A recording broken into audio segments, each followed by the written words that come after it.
My name is Jeremy Crow, and this lecture is entitled Lucifer, Father of Lies or Bringer of Light. So there's a lot of misconceptions out there about who Lucifer is and what Luciferianism is and what Luciferians do. So I thought I'd start out by describing who is Lucifer.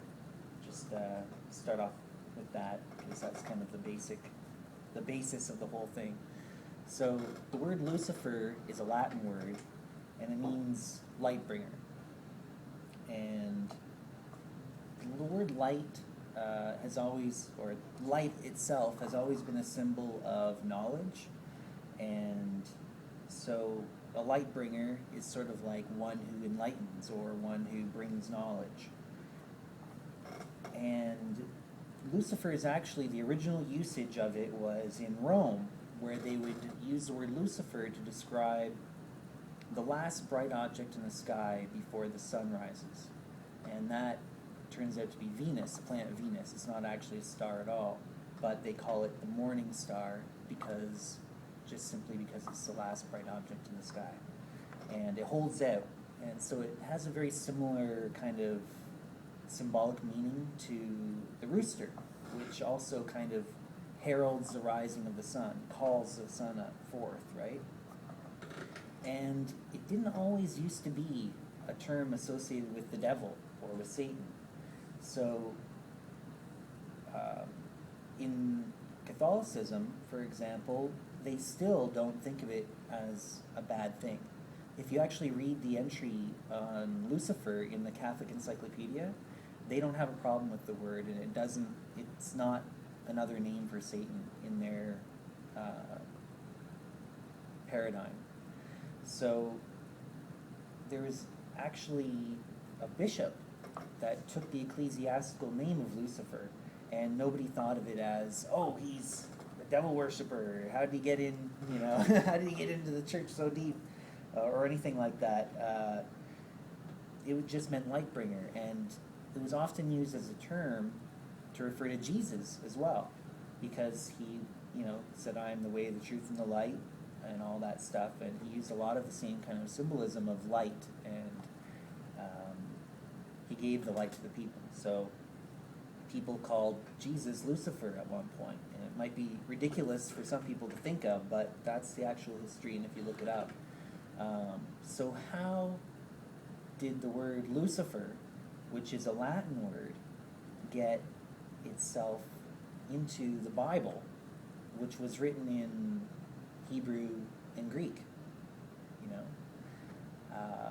That's a question that people should ask. They shouldn't be like, oh yeah, Lucifer, it's Satan, it's the angel before the fall, before he became Satan.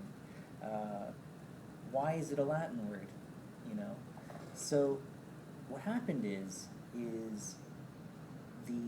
there was a point when the Catholic Church translated all of the Christian and Jewish scriptures all together into Latin, and they created the Vulgate.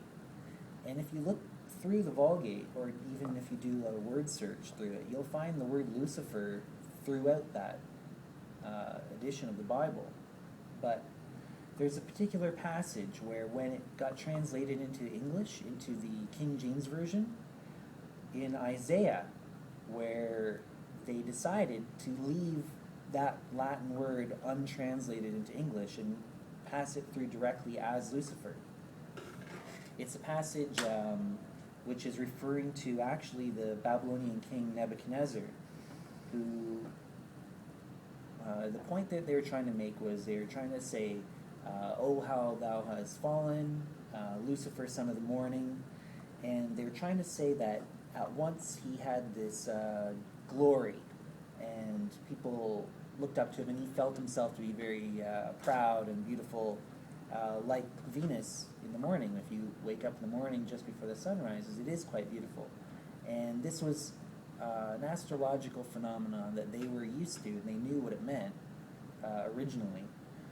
And the Roman usage of it was Lucifer.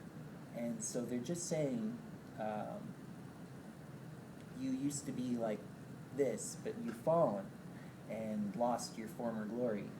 And then if you go later into the New Testament scriptures, into the book of Revelation, or otherwise known as the Apocalypse of St. John the Divine, there's a reference to a point where a third of the stars fall to earth from the sky, and they say that the fault of it was Satan.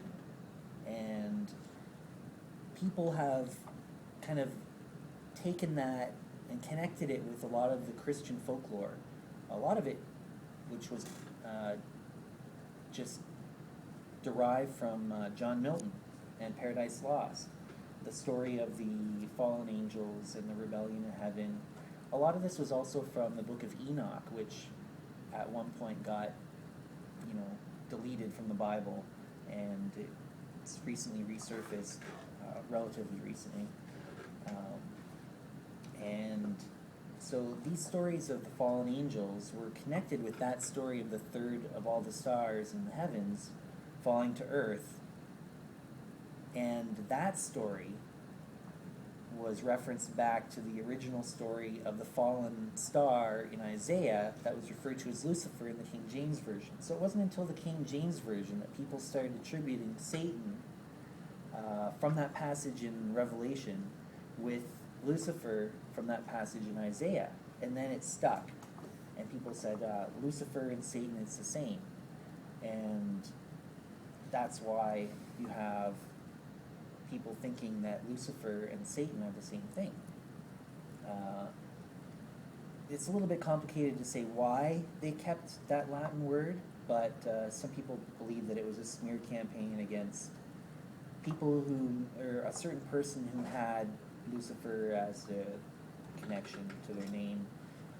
But essentially that's how that word got into the Bible, is the King James Version, and then misinterpretation through connections.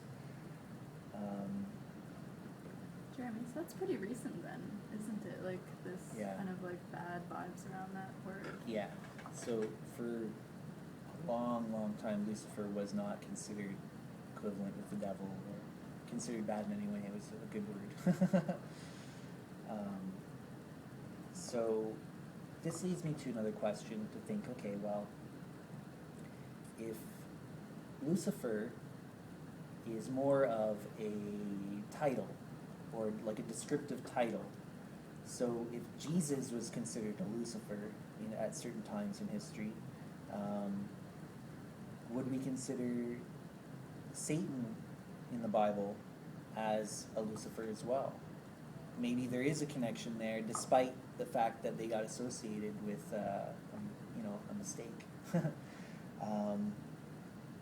So I'll break it down a little bit, because Satan is not consistent throughout the entire Bible as we know it today. So most people think of the serpent in Eden, in the original Genesis story, as Satan, but there really isn't any actual connection with that character in any of the scriptures specifically saying that that is also Satan. But just people have equated it in their minds with that because, well, it was responsible for the fall of humanity, right? But certainly I would say that the serpent in Eden definitely was a light bearer. And this is where Gnosticism kind of comes into play. So I'll get to that in a minute.